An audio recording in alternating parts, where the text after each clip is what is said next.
amigo de la casa, amigo de Sin Censura. Profe, ¿cómo te va? Te mando un abrazo, buenas tardes.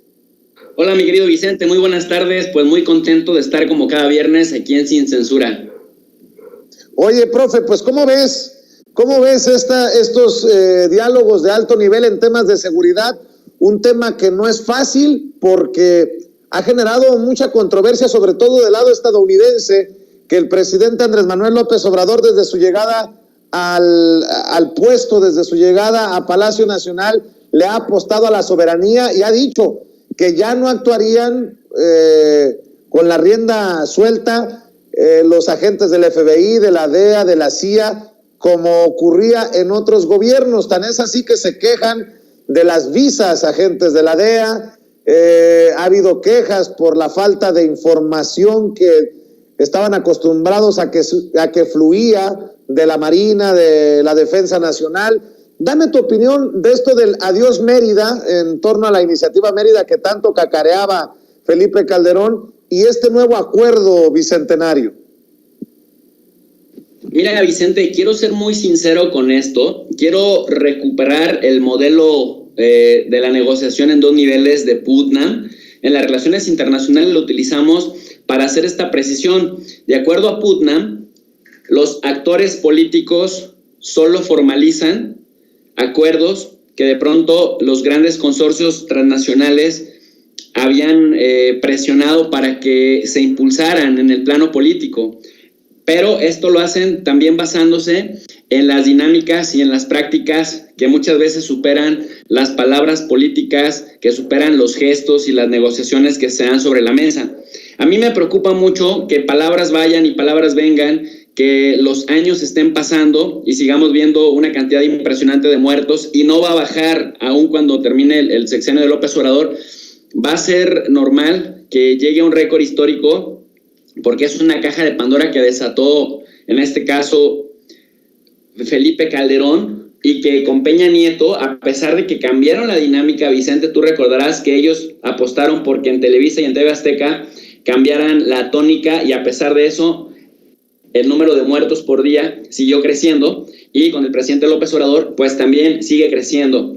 Hay bastantes factores que nos explican eso, pero lo que te quiero dar a entender es que podrán decir, como pasó con Marcelo Ebrard, podrán decir adiós al Plan Mérida y bienvenido el entendimiento bicentenario para el aplauso, para las cámaras, ¿no? Para algo bonito, pero yo te voy a ser muy sincero, mientras México no ponga de su parte para cerrar la frontera norte a la inversa, al tráfico de armas, mientras el gobierno mexicano no mejore sus procedimientos, así como lo hacen los estadounidenses. Es decir, México necesita reciprocidad para, así como los estadounidenses nos revisan, nos checan cuando vamos a pasar a Estados Unidos, de regreso los mexicanos entran y nadie te esculca, nadie te supervisa. Es muy sencillo que la gente de San Diego, por ejemplo, pase armas aquí en Tijuana, o de San Isidro pase armas aquí en Tijuana, o de Calexico pase armas a Mexicali, o que lo hagan también por El Paso, Texas. Es muy sencillo, porque las autoridades mexicanas, si bien es cierto que ahí tienes al ejército o a la marina y tienes a los agentes de migración mexicana, prácticamente lo único que tienes que hacer es raquíticamente pasar tu mochila, tu maletita por un escáner ahí todo viejo que no sirve para nada, y realmente tú cruzas como si nada, ¿no? Pudiendo, si te dedicas a los malos pasos, pues pudiendo meter armas, incluso hasta de grueso calibre en partes. Y bueno, con camionetas ya ni se diga, con camionetas, con carros, etcétera, no es tan riguroso la vigilancia que México hace de sus propias fronteras. Entonces, yo creo que un acuerdo y que se tendría que tocar en este diálogo de alto nivel, no solamente con el secretario de Estado, con Blinken, sino también, por ejemplo, con Mayorkas, también con el general Miley, ¿no? Con la plana mayor del Pentágono, para que a la vez de que México está fortaleciendo su frontera norte para el tráfico de armas, que se siga manteniendo la presión sobre el tema de la segunda enmienda en Estados Unidos, y que además también las autoridades estadounidenses colaboren con las mexicanas para que de su lado, del lado de Estados Unidos, eviten también, que pongan protocolos, que pongan retenes para que quienes vengan a México pues no porten armas o no incursionen en armas. Es decir, en la medida que no se corte esa vía, ese tráfico de armas hacia México, difícilmente se les va a poder cortar el canal de fuego o la capacidad de fuego a los grupos delincuenciales, a los grupos delictivos, y difícilmente vamos a ver que los acuerdos prosperen, porque prácticamente esta farsa que se firmó con Felipe Calderón de la iniciativa Mérida, pues era eso de que te dieran ellos tecnología, que te supervisaran, que te asesoraran para cómo lidiar con los delincuentes, cuando el problema de raíz no es solamente lidiar con los delincuentes, sino acabar con el problema que genera que los delincuentes se vean tentados a involucrarse, a inmiscuirse en esos problemas. El otro punto que me parece importante con este entendimiento bicentenario, que continúe México con la política de no permitir que en Estados Unidos se apruebe una ley que trate a los narcotraficantes como terroristas. ¿Por qué? Porque si bien es cierto que aunque el tráfico de drogas es el que más afecta a Estados Unidos en cuanto a que mantiene los niveles de toxicidad muy altos entre la gran cantidad de drogadictos que tiene la sociedad estadounidense, y que el consumo de drogas es una práctica bastante normalizada incluso entre las élites políticas de Estados Unidos, pues también es cierto que en la narrativa política y de seguridad nacional de Estados Unidos, el fenómeno terrorismo es muchísimo más importante y ocupa un lugar más importante en la agenda, más vital, por llamarlo de alguna manera, más relevante, en la agenda de política exterior de Estados Unidos, y tiene mucho más eco también en la agenda doméstica. Luego entonces, si en algún momento Estados Unidos, y por eso es que Donald Trump había amenazado pues al gobierno de Peña y después al gobierno de López Obrador con que si no se aplicaban, pues mandaría al ejército de Estados Unidos a acabar con los narcos, decía Trump, como si fuera en un santiamén, pero luego cuando vio que esa era una jalada, que nadie se la creía, bueno, Trump entonces proponía algo que sí era más serio, que era hacer que Estados Unidos empezara a nombrar a carteles de la droga mexicanos como terroristas. Y esto de que digo yo que el gobierno mexicano tiene que vigilar con sus habilidades cabilderas en Washington que no suceda, no es para defender a los carteles de la droga mexicana, porque por supuesto que no va por ahí el asunto. El tema, que es muy delicado, de verdad delicadísimo, Vicente, ya lo hemos hablado durante años contigo, es que el gobierno estadounidense entonces no tendría límites legales para poder incursionar en México. Y esto de poder incursionar en México, en realidad, una vez que incursionan a México, no sería para combatir directamente ellos a los narcotraficantes, que ese es el argumento y esa es la justificación que dan. Pero si hacemos la analogía de lo que pasó, por ejemplo, en Irak, o de lo que sucedió en Afganistán, que mientras en Irak decían que van a combatir al Daesh, al Estado Islámico, y el Estado Islámico estaba más fuerte que nunca, a pesar de la iniciativa global que encabezaba Estados Unidos en 2014 con 56 naciones, el Estado Islámico estaba más fuerte que nunca y duró 2 años hasta que Rusia intervino brutalmente. Pues entonces vemos que no les interesaba realmente combatir al crimen organizado, sino posicionarse en Irak para determinar los precios del petróleo. Y en el caso de Afganistán, pues ya lo hemos estado platicando en muchas ocasiones, entraron con la consigna supuestamente de llevar la democracia, de evitar atentados terroristas desde Afganistán en contra de Estados Unidos, y lo que vimos es que ni acabaron con el Talibán, porque lo dejaron más fuerte, ni acabaron con la producción de opioides, que Afganistán hoy en día es la potencia mundial. Mira, se mueren en la pobreza extrema los pobres afganos y eso me da mucha tristeza, pero en este momento ningún país en el mundo produce más opio que Afganistán. 87% de los opioides que se producen y que se exportan en el mundo provienen de Afganistán. ¿Quién estuvo durante 20 años en Afganistán? El ejército de Estados Unidos. Causó casi 300,000 muertes y la ruptura del tejido social de manera brutal. Entonces, si en estos entendimientos bicentenarios el presidente López Obrador y todo el equipo de la Cancillería logran comprometer al gobierno de Estados Unidos que al menos en esta administración y en los años venideros, en el mediano y largo plazo, nunca se denomine a un cartel de la droga como terrorista, para evitarles con eso que desde Estados Unidos sea tan fuerte la presión, cuando a lo mejor esta administración cambie, cuando venga un presidente más radical que Joe Biden, para poder justificar una incursión a México con el pretexto de que se van a meter a combatir las drogas. Eso me parece que es muy importante. Y el tercer punto también que es muy importante, además de las armas, además de que no cambie la tipología legal, es la otra parte que México sí haga que Estados Unidos, con un aspecto disuasivo, cumpla con los acuerdos, porque una cosa es lo que se diga, una cosa es lo que se acuerde, y la otra es que se vaya cumpliendo en las mismas etapas y en los mismos periodos que se establecen. Y es que Estados Unidos deje de certificar, que Estados Unidos deje de palomear quienes sí combaten de manera seria al narcotráfico y quienes sí combaten de manera seria el tráfico de drogas y el consumo de drogas, cuando ellos son el principal consumidor de drogas en el mundo. Se gastan al año hasta $150 mil millones.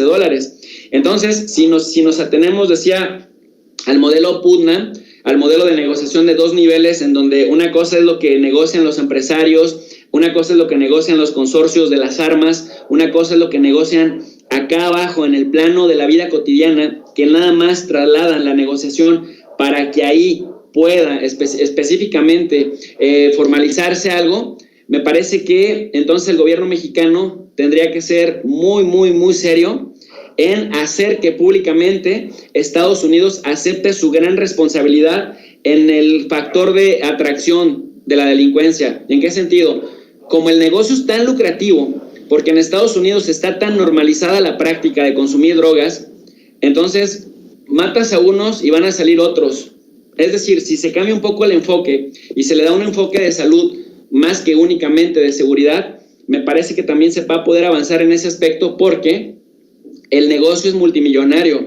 Y así tú arrasaras hoy en día con todos los carteles de la droga, con las armas, derramando mucha sangre en nuestros países, en Colombia, en Centroamérica, en México, mientras se mantenga la misma estructura de consumo, mientras se mantenga los mismos factores que posibilitan que el negocio sea un negocio multimillonario, difícilmente van a salir otros y otros y otros que, aunque no se dedicaban a eso, se empiezan a dedicar a eso, de tal suerte que, pues, vemos el efecto Hiedra, Vicente. Le cortas la cabeza a uno y te salen 2 cabezas, le cortas la cabeza a otro y te salen 10 cabezas, y así sucesivamente. Entonces, sí, ahí sí tiene toda la razón el presidente López Obrador. Mientras no cambiemos la estructura de prácticas que permite que el negocio sea lucrativo, pues podrá haber un montón de celebración de diálogos, de acuerdos, etcétera, pero tiene que ser un análisis completo, y sobre todo que no solamente quedarse en el análisis, sino aterrizarlo a la vida material, Vicente.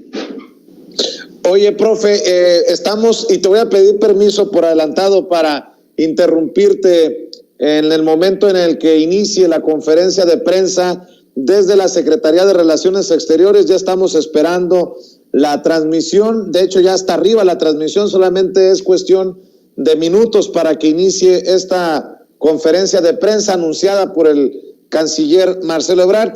Déjame preguntarte, ¿qué tan relevante es el tono que le ha metido el presidente Andrés Manuel López Obrador a esta relación bilateral México-Estados Unidos, y su insistencia, por ejemplo, en que no nos metemos, pero que no se metan con nosotros, que respeten nuestra soberanía?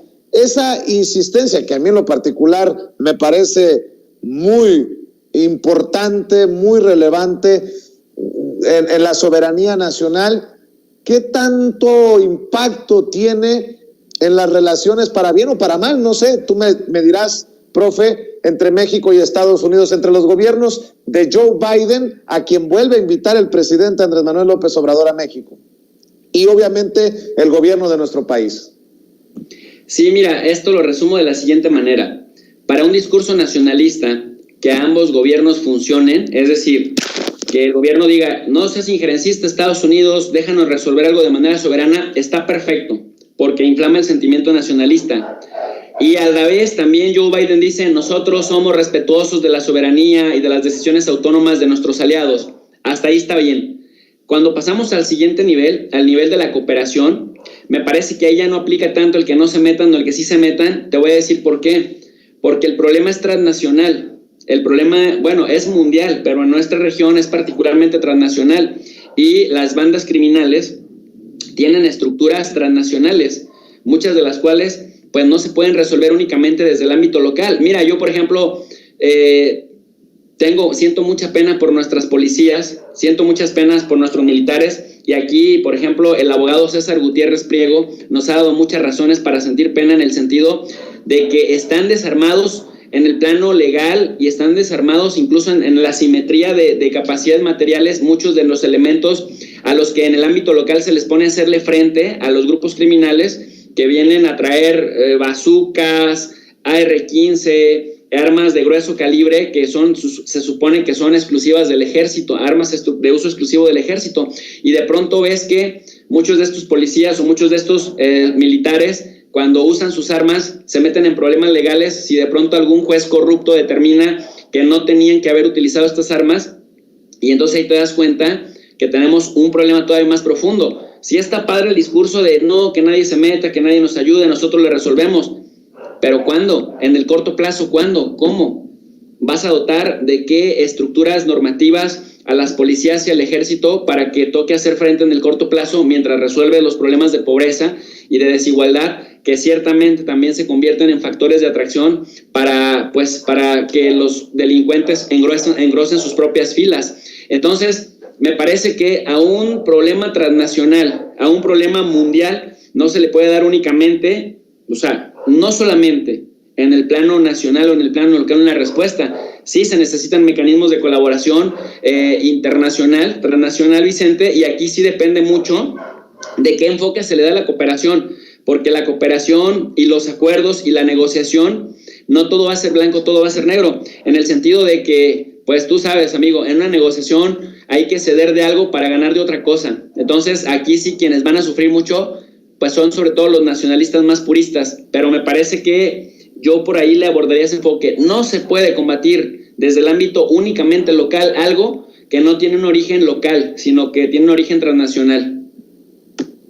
Oye, profe, y mientras esperamos la conferencia de prensa del canciller Marcelo Ebrard y obviamente los miembros de las delegaciones de México y Estados Unidos, ¿por qué no hablamos de Bruselas, que expulsa diplomáticos rusos de la OTAN, y la Unión Europea, que congela la ampliación a los Balcanes? También por ahí traemos un tema de China, que acecha a Taiwán.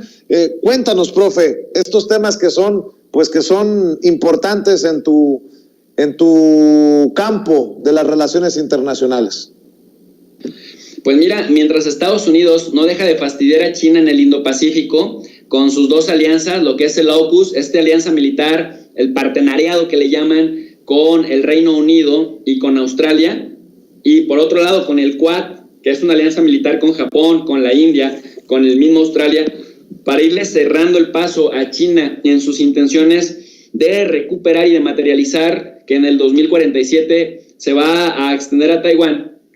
Pues en el caso de Europa Oriental no deja de molestar tampoco a Rusia, y ahora resulta que de la nada, sin mayor pretexto, la OTAN expulsa a 8 funcionarios rusos que se encontraban en Bruselas en negociaciones con la OTAN.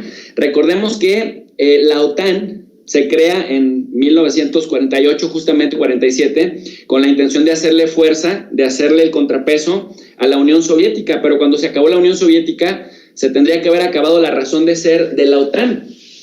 En ese orden de ideas, el presidente Vladimir Putin dice, la OTAN recurre al burdo pretexto de expulsar a 8 funcionarios sin el debido proceso y sin la presunción de inocencia, descalificándolos abiertamente y poniéndolos en riesgo legal, diciendo que son espías. Pero recordamos al mundo, dice Putin, y lo dijo también en el contexto del cumpleaños número 69 que está celebrándose, que la OTAN se preocupa por algo que me parece un burdo pretexto, pero al mismo tiempo hace ensayos militares en las fronteras frente a Rusia. Pero cuando Rusia hace ensayos militares dentro de su propia frontera, dicen que se sienten amenazados. Entonces, me parece que entonces esto es una burda provocación por parte de la OTAN, y esperan que Rusia tome alguna represalia, algún movimiento para poder justificar, tensar más una situación que ahí te va. Que por otro lado también presionen a Alemania, que es uno de los socios más importantes de la OTAN, para que no eche a andar tan temprano y no eche a andar en tan corto plazo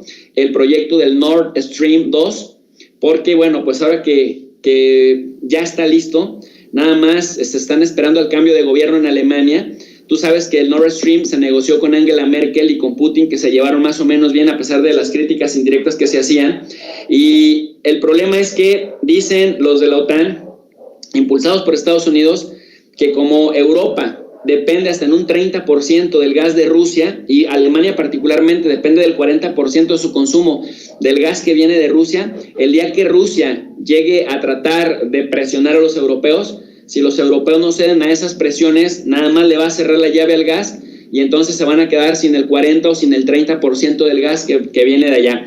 Putin le dice a los posibles gobiernos que resulten de esta elección en Alemania que no se preocupen, que Rusia ni siquiera ha dejado de cumplir sus acuerdos de abastecimiento de gas ni con Ucrania, con el que tienen tanto problema. Por lo tanto, prácticamente lo ve como un burdo pretexto entonces para generar una tensión tensa y una tensión muy rara en aras de que se sabotee el Nord Stream 2. Entonces Putin, como es un buen ajedrecista, también hay que decirlo, pues ya les está torciendo la mano, les está haciendo manita de puerco, porque redujo a una tercera parte el flujo de gas por los gasoductos que pasan por el Nord Stream 1 que pasa por Ucrania. Y dice, cualquier cosa que quieran arreglar entre precio y cantidad, también tienen que arreglarlo con Ucrania, porque resulta que en Ucrania hay mucho huachicoleo del gas o del petróleo que tiene que pasar a la Unión Europea, pues alguna parte de esto se pierde en Ucrania. Y cuando la Unión Europea le ha querido reclamar esto a Putin, Putin dice, pues vean en su aliado, vean qué pasa con el gas, porque desde nuestras centrales, aquí se marca que estamos cumpliendo con las cantidades que ustedes nos compran, pero cuando a ustedes les llega menos, tendrían que ver en este canal. Pero la idea, Vicente, me parece que es también presionar para que dejen de poner pretexto a la entrada en vigor del Nord Stream 2. Eso en ese rubro, amigo. Pues que siempre interesante estar al pendiente de lo que ocurre al otro lado del mundo, que tarde o temprano tendrá un impacto en nuestras vidas por esta globalización. Y el otro tema del que me hablabas también interesante, profe. Mira, en el tema de China, me parece que Estados Unidos le está buscando 3 pies al gato, aunque tiene 4, ¿no? Y le está buscando porque no hayan cómo quitarse la deshonra y también el desprestigio que les generó retirarse vergonzosamente de Afganistán. Están cercando un conflicto con China, tomando como pretexto que China tiene sus líneas rojas en Taiwán. Entonces, en estos días, en toda la primera semana de octubre del 2021, China ha estado sobrevolando el espacio aéreo de Taiwán hasta con 150 aviones. Entre cisterna, está haciendo operaciones militares, preparándose también para incursiones anfibias, y está acercando cada vez más las aguas de Taiwán. En aguas internacionales, pero frente a Taiwán, frente a las costas de Taiwán, en diferentes circunscripciones. Entonces, Taiwán, ya salió el ministro del Exterior de Taiwán y también el mandatario taiwanés a decir que China sí va en serio con una incursión terrestre en contra de Taiwán y pide ayuda a Australia, que Australia ya dijo que movilizaría aviones y armamento de grueso calibre, pero la verdad, francamente, frente a China, pues no son gran cosa. Y también Japón, que Japón ha quitado de su libro blanco de defensa a Taiwán como parte de China, y ha declarado su ministro de Defensa que lo que le pase a Taiwán está directamente vinculado con la suerte militar de Japón. Y mira, esto que vemos en pantalla, en un balance militar entre Taiwán y China, prácticamente vemos en color rojo, vemos las fuerzas, la capacidad militar que tiene China versus en color azul lo que tiene en este caso Taiwán. Y vemos que prácticamente Taiwán es una caricatura frente a China, y por eso es que Estados Unidos ha creado estas dos alianzas, el AUKUS y el QUAD, para en algún momento auxiliar a Taiwán, porque también, francamente, Estados Unidos solo no podría, como no ha podido en ninguna de las guerras mundiales, y hemos visto que siempre recurre a grandes alianzas para enfrentar, pues como hizo, por ejemplo, en la Segunda Guerra Mundial, con un montón de aliados, enfrentar a Alemania, y como hizo también esto en la Primera Guerra Mundial. Entonces, son estratégicos porque provocan conflictos, pero no necesariamente salen al frente solos. Cuando salen al frente solos, pasa lo que ocurrió en Afganistán o en Vietnam. En el caso, por ejemplo, de China, cuando ves esta simetría de fuerzas, que por ejemplo China tiene 1.030.000 soldados y Taiwán nada más 88.000, pues entonces ahí hay que equilibrar, ¿no? Cuando ves que tienes aviones de combate hasta 1.500 y Taiwán nada más 400, o bombarderos 450 y Taiwán 0, pues ahí la cosa cambia, Vicente. Entonces, nada más para cerrar esta reflexión, decirte que es que los chinos se pusieron súper bravos porque sus servicios de inteligencia detectaron que había unos 30 soldados de élite de Estados Unidos, del Pentágono, entrenando desde hace un año a las fuerzas militares de Taiwán, a una cúpula de élite de Taiwán, para combatir las operaciones anfibias de China.